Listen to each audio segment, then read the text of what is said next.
என் team மட்டும் பாருங்களேன். இங்கேருந்து என்னை ரிவ்யூ மட்டும் பண்ணலாம் வச்சுக்கோயேன், நான் அந்த மேட்ச்சில் எப்போயே செத்து போயிடுவான். அவங்கள்ட்ட தப்பிச்சு வந்து எங்கே வந்து பார்த்தா ஹிட்லிஸ்ட் போட்டான் ஒருத்தன். எனக்கு அந்த ஹிட்லிஸ்ட்டுக்காரனை எனக்கு வெறும் ஃபுல் டேமேஜ் கொடுத்துட்டான். வெறும் 40 HP ரொட்டேஷன் தான்.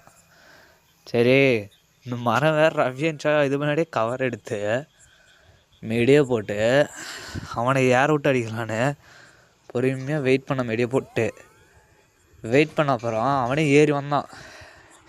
ஏறி வந்த பின்னாடி அவனை தலையிலேயே அவனை வச்சு அவனை படுக்க போட்டு அடுத்து அவன் கில்லை கிளியர் பண்ணிட்டு அவன் டீம்கிட்ட பின்னாடியே வரான். அட்லீஸ்ட்டை போட்டு வந்துட்டாங்க அவங்க வேறு. அவன் ஏறி வந்ததும் அவனுக்கு ஒன்று தலையை போட்டு திருப்பணும் அவன் கில்லை கிளியர் பண்ணலாம் ரெஸ்ட் பண்ணி போட்டான். அவன் டீம்கிட்ட இன்னொருத்தன் பின்னாடியே வந்துட்டான். வந்ததான் சரி கில்லை கிளியர் பண்ணலான்னு பார்த்தா சரி அவனும் வந்துட்டானா.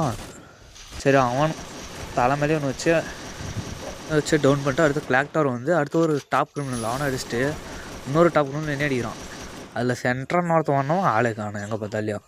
சரி இவங்க கில்லை கிளியர் பண்ணிட்டு என் டீம்மேட்லாம் செத்து போயிட்டான். அவங்கள போய் ரிவ்யூ பண்ணி விட்டு அவங்கள ரிவ்யூ பண்ணேங்கிறான் நானும்.